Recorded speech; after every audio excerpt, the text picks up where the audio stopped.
What's going on, everyone? Welcome back to my YouTube channel. You know who I am, and welcome to another episode of Film Stock Reviews. In this episode, I'm reviewing Soul.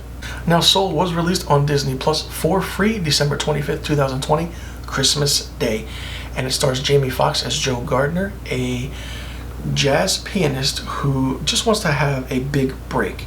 And when that big break comes, something happens. There are minor spoilers in this review, and I don't want to give too much away, but none of the major spoilers. So basically, he gets separated from his body when he falls into an open manhole. He then is,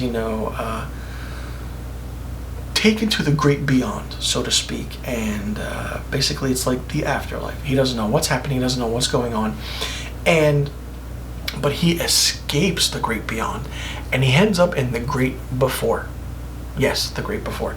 And in the great before, he, befriends a so-called spirit soul named 22, voiced by Tina Fey. And within that time, from the start of that adventure to the end of the movie, everything is so interesting. It's done so well. There's a lot of very comedic moments, which is really, really good. And the interesting thing about Tina Fey as 22 is that she has a very dim look on life. She doesn't find anything exciting. She doesn't find anything worth living for. She likes what she has in the great before. And basically, in order for her to go into Earth to find a new so-called, human form or body, she has to have a patch, and it's like a Boy Scouts patch where you do certain things in the great before and you can go into Earth and live a new life. And this entire time, Joe Gardner does want to do that. He wants to get back to Earth because his big break is playing for a jazz singer and musician that is in the city, and things happen, and all of a sudden the turn of events is ridiculous. There is an interesting twist in this movie that comes, I want to say, an hour into it, and that lasts close to 45 minutes, because this movie is funny, but it's funny in a way where it's for adults. This movie is not for children.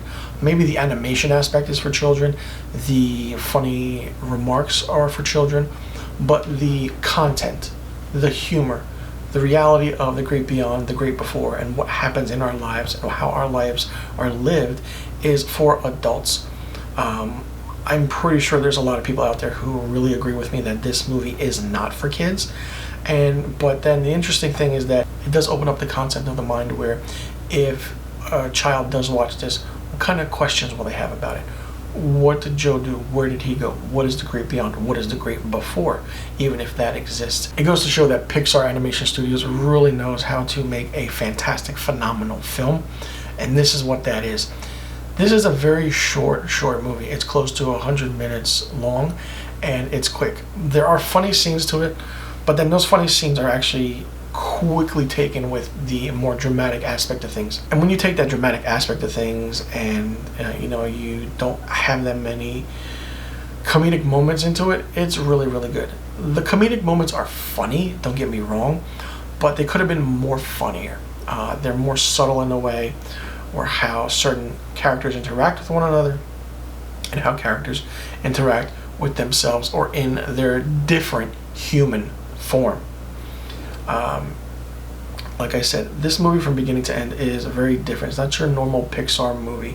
It's very topical in a way, where of course it's going to be discussed in certain manners, in certain ways, but when it is discussed in certain manners, in certain ways, and if kids ask about questions about this movie, listen, hey, it's up to you if you want to explain to them what the great beyond is or what the great before is, and to see if they understand it.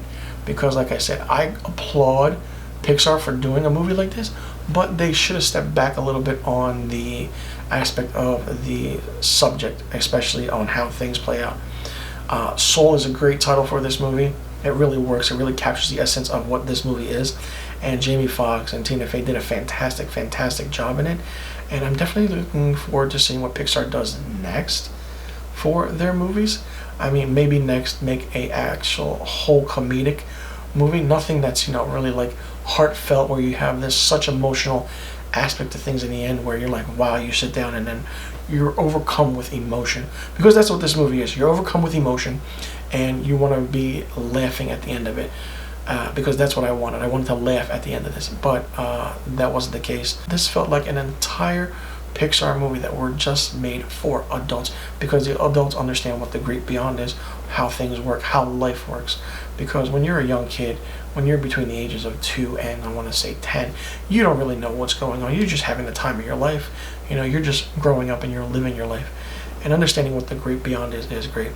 But Peter Docter directed a fantastic movie. And like I said, I'm really curious to see what Walt Disney Pictures and Pixar Animation Studios has in store next. So for me, Soul gets a 4 out of 5 stars.